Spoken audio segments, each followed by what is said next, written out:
Okay, hi everyone. Um,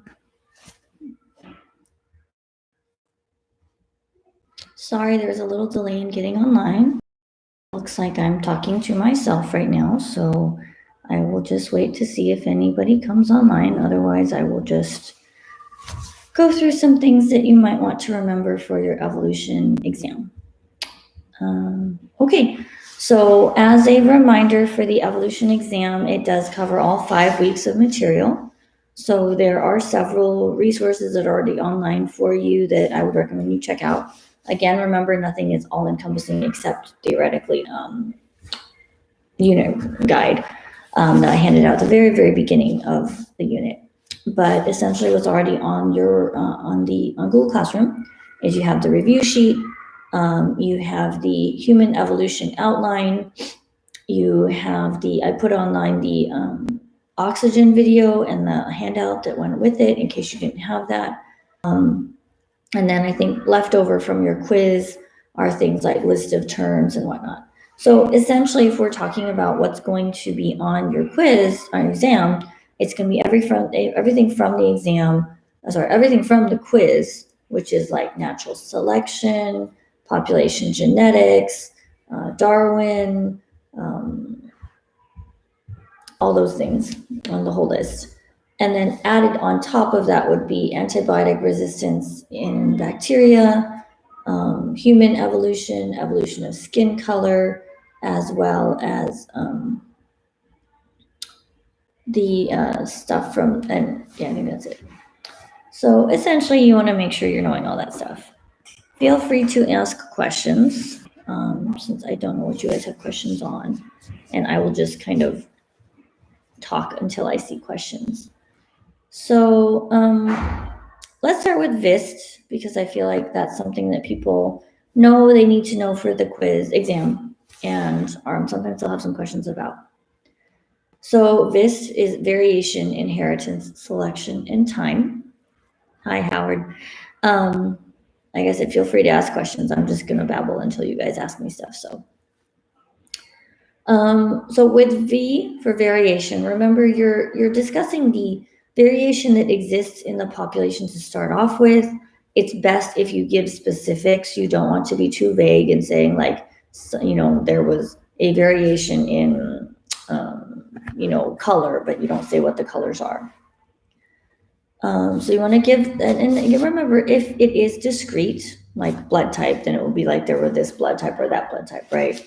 But if it is polygenic, which is probably going to be the case a lot of the time, then you're going to have a range of phenotypes, not just one or the other.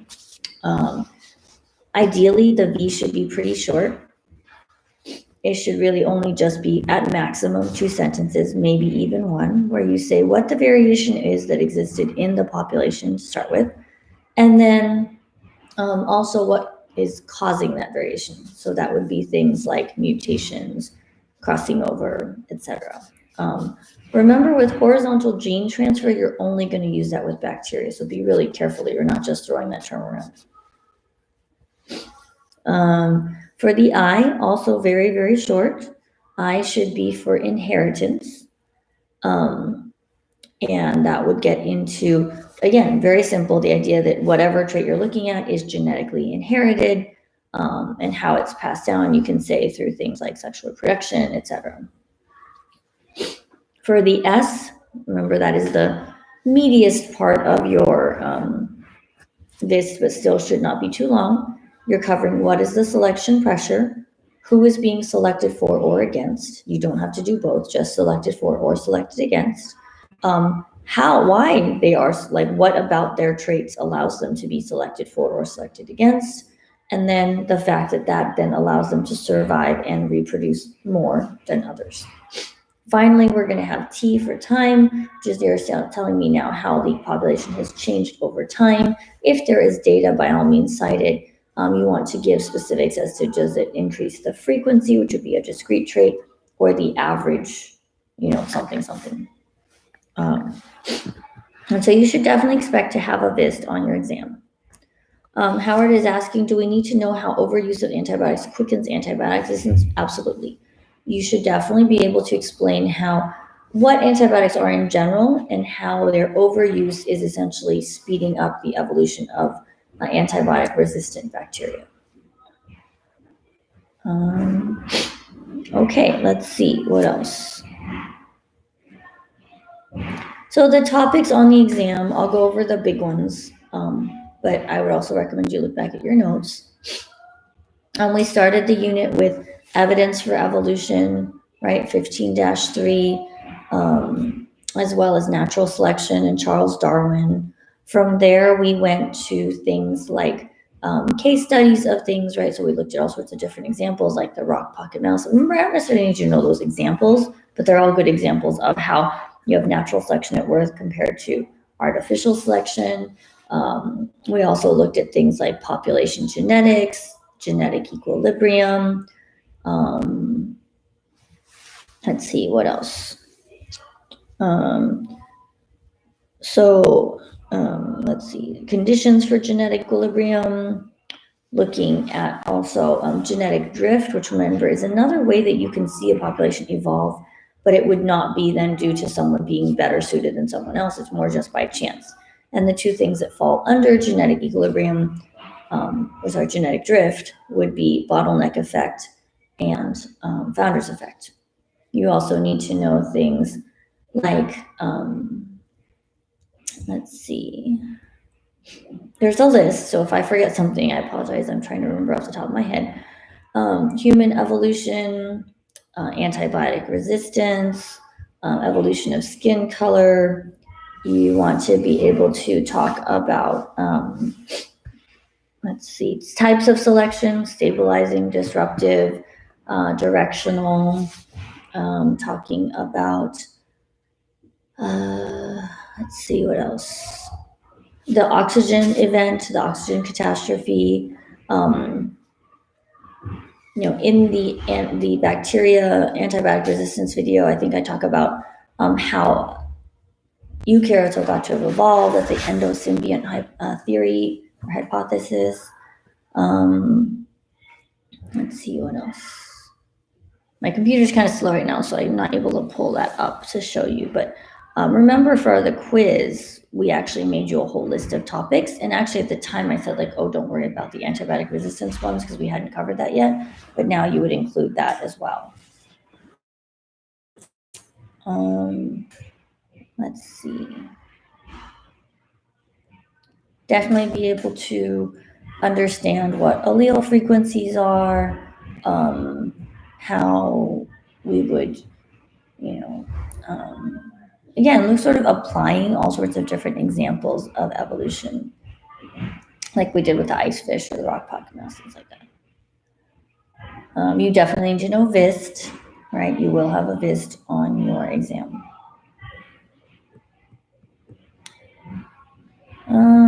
Let's see, what else? You should, speciation, that's one I forgot. Make sure you understand about speciation, the different types of isolation, right? But remember, in the end, in order for things to be two different species, then, they have to be not able to mate together. So they have reproductive isolation. There aren't different species of humans. Humans are a species, Homo sapiens.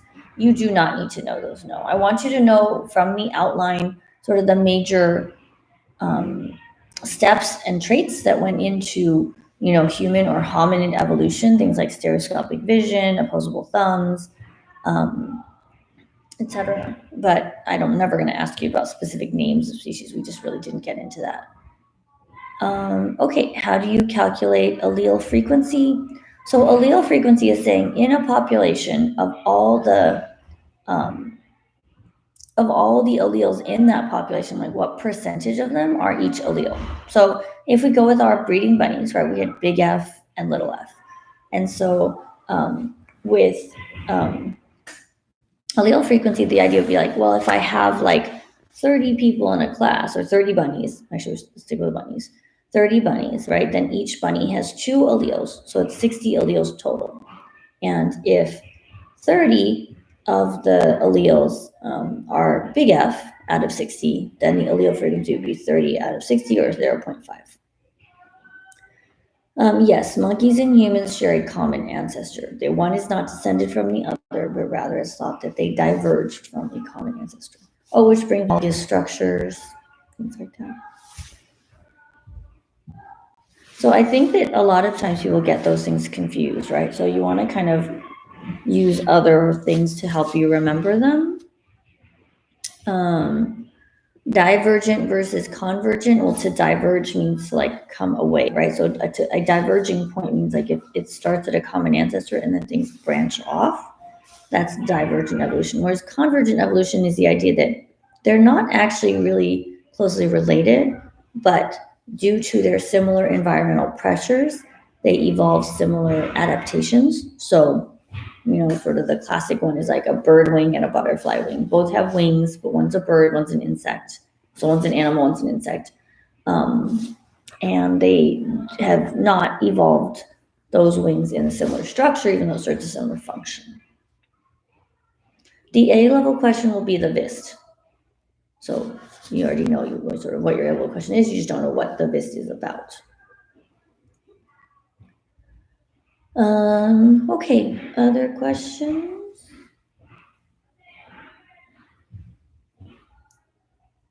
Let's see.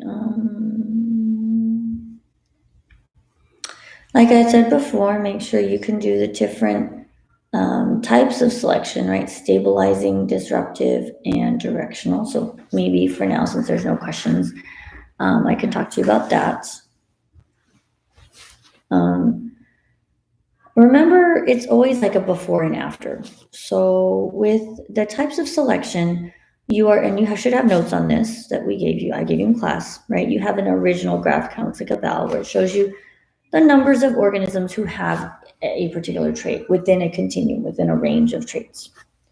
And the idea is that with over time, if there are selection pressures acting on that population, then the graph will change.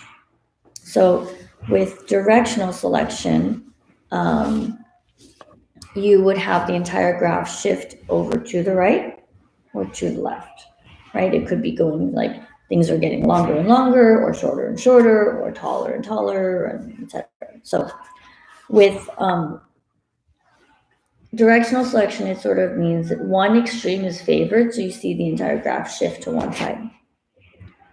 On the other hand, you could also have disruptive selection, which is where the two extremes are selected for, right? Really small, really big, and the middles are not. And then if the middle does the best, that's stabilizing selection. Human evolution is all the stuff we did with the lab last week, right? But again, to kind of condense that and distill it down for you, I posted the primate evolution outline in Google Classroom. So that's the sort of the major stuff I need you to know. Okay, let's see.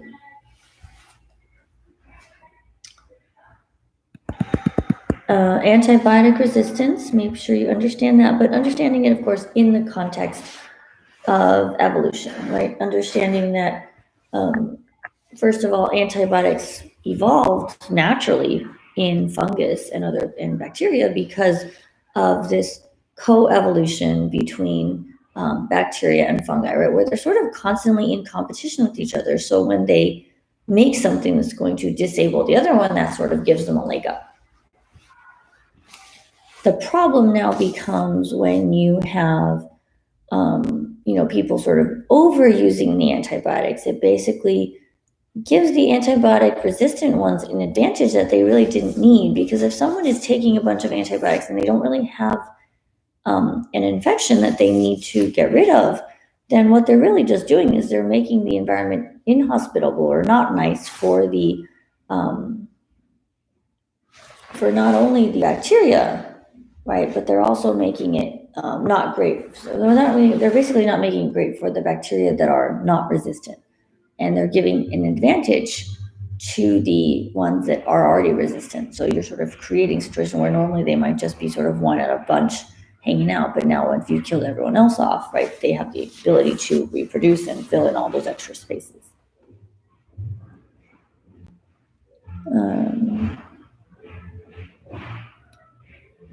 Let's see what else.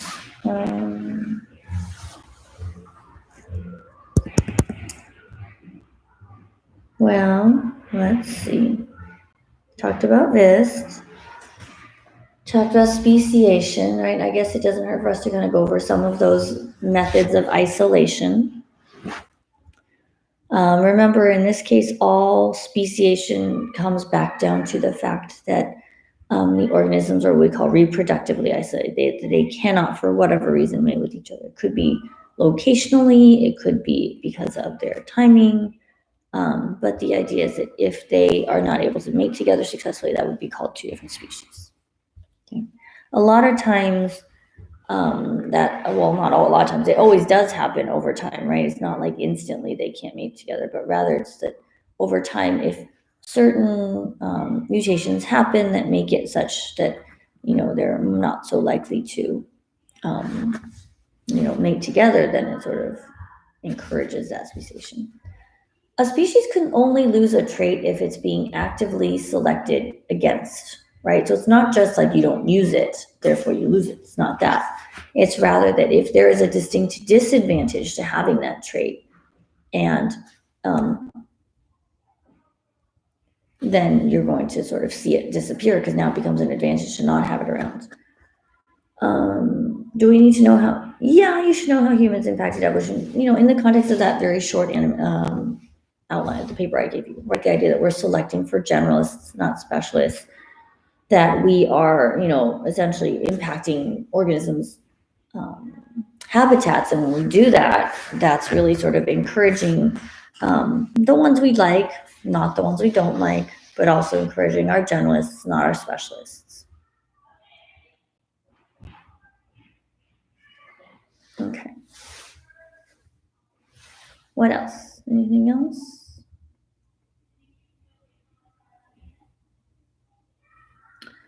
So it's not that I guess you could say is what happened, right? Is you had the advent or the formation, initially there was very little oxygen, right?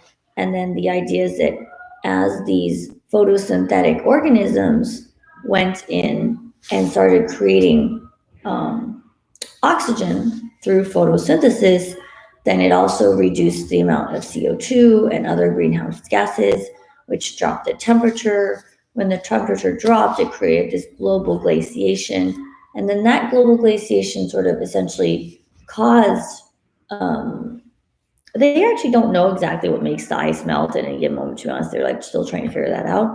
But the idea is that when it melts, then now you are left with organisms who survived the ice age, right? The environment is now much more friendly and hospitable. And then also it's going to open up niches, right? Because if before, like, there are all these organisms already had their niche, no one can kind of get their foot in the door. But if the great oxygen catastrophe triggers, first of all, less global greenhouse gases, therefore lower temperature, therefore glacial glaciation or global glaciation, right? Then that's now going to cause mass extinction. That opens a lot of niches. You open a lot of niches, now you end up being able to fill them with new species. So that right after some sort of mass extinction, typically you have a lot of speciation because they're all filling in all those empty spaces. Like I said, you should feel pretty comfortable with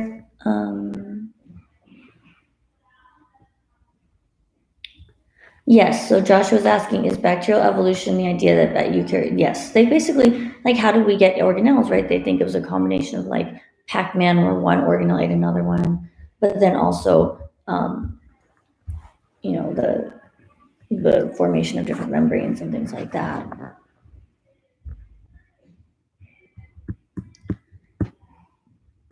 Let's see.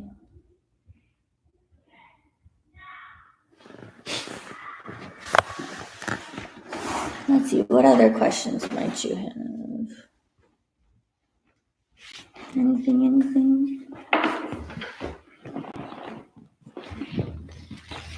You definitely want to know. Oh, that's called the endosymbiont hypothesis or endosymbiont theory. You should have it in your antibiotic resistance notes, I think.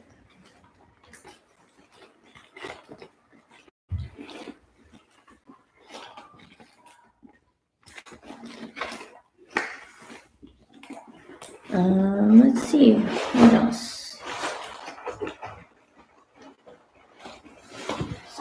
Get some stuff out here while you all are, me and my few watches here. Let's see.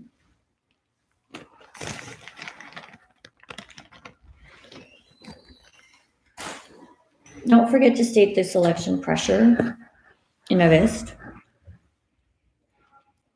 Right, remember for a VIST, it's the idea that it's whatever in the environment that is causing the not everyone to survive to the same extent.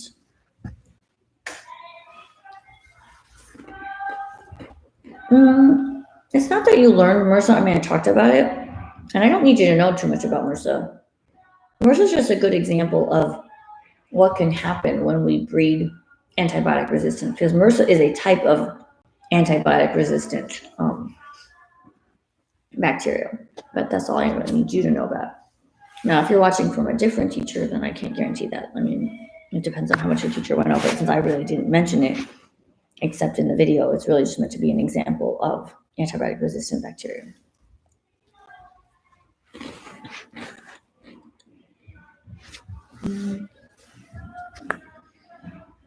Yes. So the 3 types of natural selection is just the idea of stabilizing, disruptive, and directional. In all cases, the idea is that I had an original population, it had a particular makeup, and depending on the environmental factors, the end result is what we see in either stabilizing, disruptive, or directional. With stabilizing, it is when the middle phenotype, like so whoever's in the middle does the best. So you would see over time, since they do the best, they survive the most, reproduce the most, you would see then more and more organisms who had that middle phenotype. In comparison, if one side does better than the other, so I think I give you the example like the moths in England, right? And over time, things like one end of the spectrum does better than the other, then you'll see the whole graph shift over in that direction. Because again, they're the ones that are surviving and reproduce. And then lastly, we have this sort of possibility in sort of the dual situation where you have the, both extremes doing well, and that would be disruptive selection. Can I explain how bacteria became resistant? Sure. I mean, it's like anything else, right? That in a population of bacteria, you have a variety of traits. In this case, a variety in terms of how resistant, whether or not they're able to be resistant to bacteria or not, or antibiotics or not. So if the bacteria could have a mutation. If a bacteria has a mutation that allows it to now survive in the presence of the antibiotic, whereas before it wouldn't, that gives it a very distinct advantage, right? So you have that variety of some that are resistant, some are not. The ones that are not resistant actually get killed off by any antibiotic. So now you're speeding up the evolution of antibiotic-resistant bacteria when you take back antibiotics unnecessarily, because you're basically just saying, well, let me do all the work for you, right? Get rid of all your competition, and then you can just do your thing.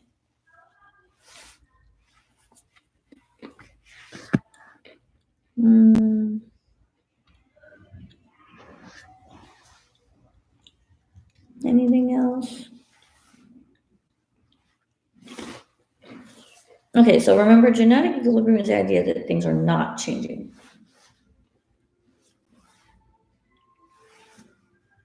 I do want to caution you, something I saw a lot in the quiz is answers like things are equal or things are the same. Be really careful, because that can kind of go sideways. So the conditions are large population, no mutations, no immigration or emigration, right? Nobody's moving in or out, no natural selection, and random mating. So a couple things, right? Remember, is you want random mating.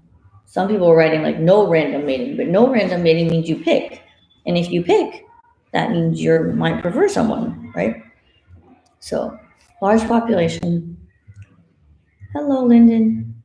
Large population, no mutations, meaning you shouldn't have any new genes coming in or out, right? No emigration or immigration, random mating, and no natural selection. Nobody can have an advantage. If all those things are present, which is really hard for them to be present, right? Then you would end up with a population that was in genetic equilibrium because it would be essentially constant across time.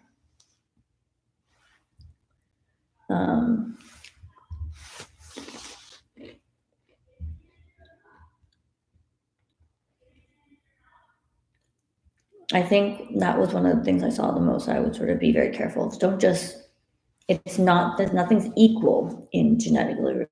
It's that things are not changing, specifically the allele frequencies. Let's see. Yes, well, speciation occurs, yes. If you have reproductive isolation, then you will likely have speciation, right? Because the way we define a species is that they can't mate with another group, another species, right? So, I mean, you can think of sort of very extreme examples to help you. Things like, you know, cows and elephants are two different species because you cannot have a cow and an elephant mate together to have a half cow, half elephant, right? Whereas like dogs, different breeds of dogs are not different species because you can meet different dogs together and still get a dog. So I would say also check out that list of terms from the quiz. Make sure you can do a VIST because your VIST is your A-level question. I mean, so if you do all that, yeah, you should be okay. But, again, the recap is very generic. Behavioral isolation is one way that reproductive isolation can be achieved, which is to say, different species have different mating behaviors, right? Like fireflies have this like species-specific light show that they put on. Yes, exactly, Lyndon. Different mating calls, right? Like if one bird has a very specific mating call, it's only going to attract birds of the same species, right? Another bird that has a different mating call will not find that attractive. They will not, be drawn to it. So behavior isolation typically is like different mating behaviors. Isn't no genetic flow another factor? Yes. So no gene flow is where I was saying like no immigration or emigration. It's the same idea. It's that you can't have any addition of or removal of alleles from the population.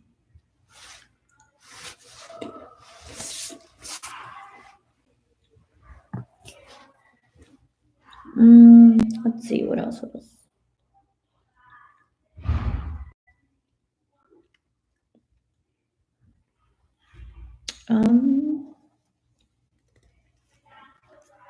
Any other questions you guys have?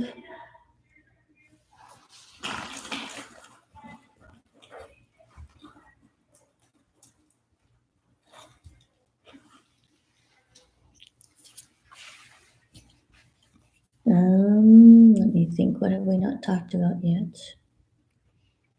Evolution of skin color, I know we just did that, but you should understand that, right? And that's an interesting case where you have sort of the different factors in play, right? Where there's both the having enough vitamin D, but not destroying your folate. Yes, coevolution and divergent evolution are actually very different. Divergent evolution is the idea that you have this common ancestor and then different organisms sort of branch off and become different from one another from that sort of point. Coevolution is very different. Coevolution really means like evolution together.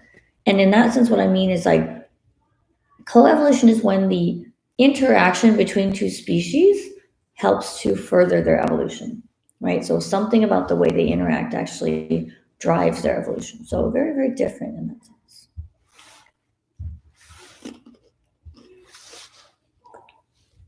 I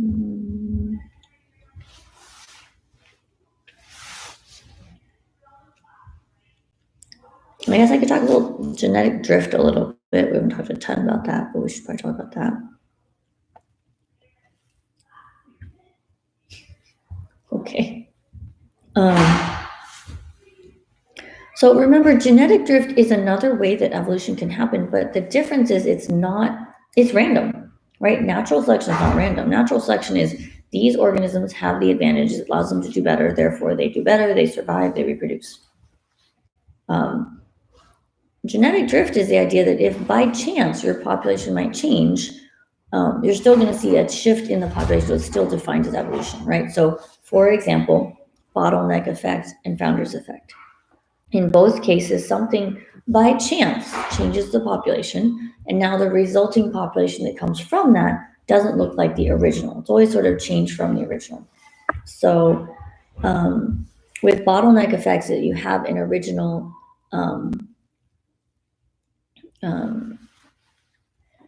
population, and then something by chance makes their numbers go way down. Like, so when hunters come in, like, they're not necessarily specifically targeting, they might be, but in this case, it's that they overhunt in general, right? The whole population goes down, and now the resulting population is not going to be representative of the original population. Or it could also be, when you're talking about things like that, okay, I'll get to the ice fish in a second. Founder's effect, right? Well, a group leaves, and when they leave, they don't intentionally say, like, oh, let's make sure we have the same allele frequencies as the population we're leaving from. So ice fish are thought to have developed antifreeze proteins because of a mutation, right? And it was an advantage. So if you had that protein, it would have did better. They carry the oxygen. Basically, the oxygen just goes into their blood, and they don't need the hemoglobin to carry it because they're just getting it from all over the outside of their body. Like, they have no scales, so the oxygen can pretty much like diffuse in. Yeah, I would imagine that with antifreeze, it probably is. Well, it probably started out as one mutation, then over time, the idea would be like, since it came from an ancestral gene, then as those mutations sort of pile up, it would change it into a very different protein, namely the antifreeze protein. The difference between homologous and analogous structures is, and I'll get back to your ice fish question in a second, Joshua, is sort of the idea of convergent and divergent evolution. So let's sort of pair those together, right? Homologous structures are where, when you look at the physical structures, like the bones, they look kind of similar, which would suggest they had a common ancestor because they came from a common ancestor, right? Therefore, that had that bone structure like that too. But it could be that over time things have diverged such that even though the underlying bone structure, like with our hands and a whale flipper and a bat wing, they're similar, they've diverged, so they've gone through divergent evolution to such that they don't seem to have the same function anymore, but the underlying sort of physical structure is the same, which would suggest they evolved from the same point. In comparison, analogous structures means things you're going to see in different organisms, but they don't actually have a common ancestor. So now it suggests convergent evolution, that their environment and their selection pressures were different enough that they evolved similar. Their selection pressures and environments were similar, that they evolved the same kind of. There's a lot of extra noise there. They evolved the same adaptations. The reason the ice fish have white gills is because they don't have blood. Remember, what's flowing through all their blood vessels is that clear liquid, right? The reason our gills and blood is because we have the red blood cells in there, and that's what makes it red. Like, if you took actually all your red blood cells out, the remaining fluid would be like a light yellow color.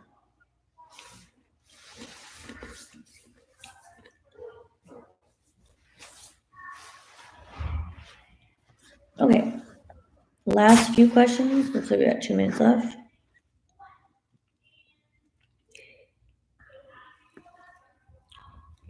Well, really the only purpose of your red blood cells is to carry oxygen. So again, initially their ancestors probably did have red blood cells, right? But when you have cells and liquid and you're at a really cold temperature, it basically makes your blood more viscous. It's more like sludgy. And it's really, really cold, then your blood's not going to flow as well the more cells you have, right? So for the ancestor of the ice fish, essentially, if at some point there was a mutation and they no longer, that particular organism didn't make hemoglobin anymore because of the mutation, then it actually would help their blood to flow better because they actually don't need the hemoglobin to carry oxygen because they're carrying it a different way. They're getting it a different way. Then it becomes an advantage. And so that, again, it's a VIST, right? They're selected for, they survive better, they reproduce. And again, there's oxygen in the water, so the oxygen just diffuses across from the water into their bodies. And so, okay, so teddy bear gaming, I will go over those three types of selection again in a second. The difference is the end result, right? So in all cases, it's natural selection. Stabilizing is where whatever the environmental factors are, the middle phenotype does the best. Disruptive is where the two extremes do the best, either the smallest and the largest or the darkest and the lightest, but the middles don't do so well. And then lastly, you have directional, which where the entire graph is shifted over to the right. Oh, hi, Rohan. Yes, Howard, oxygen can diffuse through the ice fish, a scaleless skin. Okay, so I know we had a couple people join us late, but any last minute questions? What causes speciation essentially is lots of changes over time that build up to become essentially what we call reproductive isolation. So the simple answer is that speciation is caused by reproductive isolation, right? When there's enough changes or key changes to organisms such that they cannot mate together anymore. And once they can't mate together anymore, they are considered different species. And so I think in a video lecture, right, Mr. Gann went through like different types of reproductive isolation, like mechanical isolation, temporal isolation, geographic isolation, etc. But the end sort of unifying theme of all those things is that they all, they all prevent successful reproduction. Okay, so I guess with that, we're going to wrap things up. By all means, come and see me tomorrow, Friday, whenever, if you have questions. You can also email me with questions. Yes, generalists can live in almost any environment, exactly. So that's why we're kind of we're selecting for generalists, right? Because as we get rid of very specific habitats and whatnot, we are making it such that only the ones who kind of go with the flow and live wherever do the best, and the ones who have really specific like locations or needs are the ones that are kind of out of luck.